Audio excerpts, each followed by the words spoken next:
सरस्वती जी और उनकी बहू रश्मि के बीच एक दिन बहस छिड़ जाती है।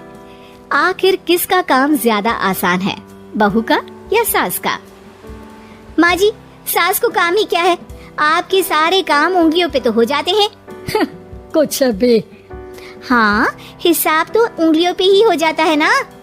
अरे बेटा, ऐसा सिर्फ अभी लगता है, जो मुझे करना पड़ता है ना वो तुझे करना पड़े तो समझ आएगा कि असली काम का पहाड़ कैसा होता है। ठेले बराबर वजन भी नहीं है आपके काम में, और बात पहाड़ों के वजन की कर रही हैं आप। तू ऐसा करती ही क्या है घर में बेटा, ये तो बता मुझे। मैं थोड़ी ना कुछ करती हूँ, सब जादू से हो रहा है इस घर में। अरे एक दिन मेरा काम करोगी तो समझ आएगा। Okay okay, shut up. कल से मैं घर के काम करूंगी और तू मेरी जगह हर चीज का हिसाब रखना, ठीक है? ठीक है, ये भी कर लेते हैं। ये सास बहू की डील के बारे में रश्मि के पति अमन को नहीं पता था और ना ही अमन के पिताजी सुरेश जी को।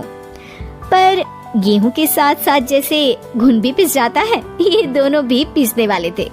सुबह अमन उठकर रेडी होता है ऑफिस जाने के लिए, तो पता है उसके कपड़े नहीं निकले हुए हैं।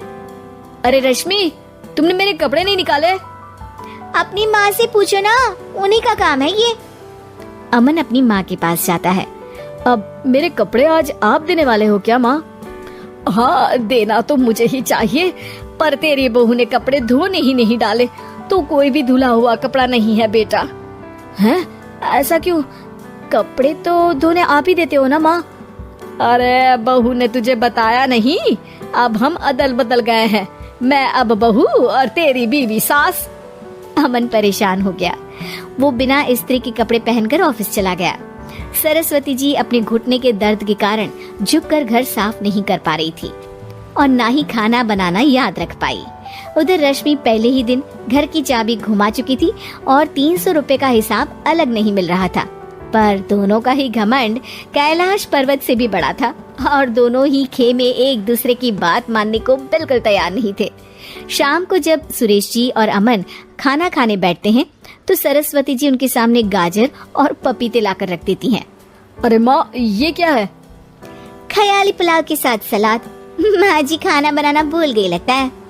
अरे एक एक चमन्नी का हिसाब है मेरे पास, खाना बनाना कैसे भूल जाऊंगी? ये तो मैंने पढ़ा था कि फल फ्रूट खाने से सेहत अच्छी रहती है, इसीलिए ये ले, एक फल खा ले। रात को सुरेश जी और अमन अपनी मीटिंग बिठाते हैं अकेले में। बाबूजी, इनकी लड़ाई के कारण ना हमें ठीक से खाना मिल रहा है, उल्टा घर के सारे काम रुक गए हैं। हाँ बेटा, 2 भैंसों की लड़ाई में बेचारे खेत के पौधों का भी नुकसान हो रहा है।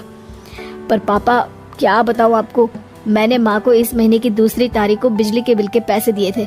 आज बिल भरने के लिए मांगने गया तो पता चला कि रश्मि उन पैसों से गैस सिलेंडर ले आई। अच्छा, तो सिलेंडर के पैसों का क्या हुआ? अब सिलेंडर के तो कोई पैसे नहीं थे बाबूजी, हमारे घर पर गैस की पाइपलाइन लगी है ना। बेटा, इन दोनों का कुछ करना पड़ेगा, नहीं तो अपने घमंड के चक्कर में पूरा घर बर्बाद कर डालेंगे ये दोनों।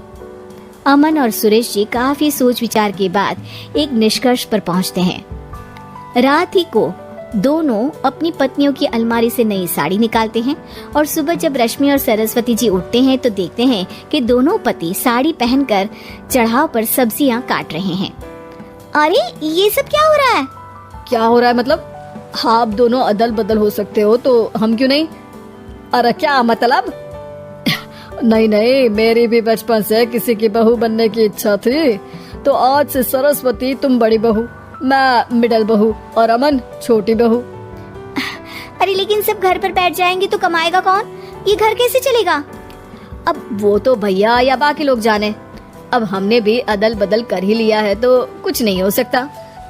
रश्मि और सरस्वती जी को समझ में आ जाता है कि उन दोनों की आपस की डील के वजह से इन दोनों को बहुत तकलीफ हो रही है और उनके ईगो ने दूसरों को कितनी यातनाएं दी है। अब असल में माँ जी आप सही थी, सास बनना बहुत मुश्किल है। अरे हाँ बेटा, और तू भी, मुझसे तो नहीं हो पाया सब घर के काम, वापस बदल ले क्या? हाँ हाँ बिल्कुल माँ जी, और अब आप दोनों भी बदल लीजिए, कोई आ गया तो आप दोनों को देखकर क्या सोचेगा? अच्छा है, आप दोनों के समझ में ये बात तो आई, मैं फटाक से कपड़े बदल लेता हूँ। अरे रुक जा बेटा, एक फोटो ले लेती हूँ तेरी। मेरी बेटी होती तो तेरे जैसी ही दिखती साड़ी में। और मेरा फोटो नहीं लोगी? प्रिय दर्शकों, हमें पूरी उम्मीद है कि आपको आज की कहानी बहुत पसंद आई होगी। ऐसी कहानियाँ देखने के लिए हमारे चैनल को सब्सक्राइब करें और बेल आइकन का बटन जरूर दबाएं। और हाँ, वीडियो को ज्यादा से ज्यादा शेयर करें और लाइक करना ना भूलें। धन्यवाद।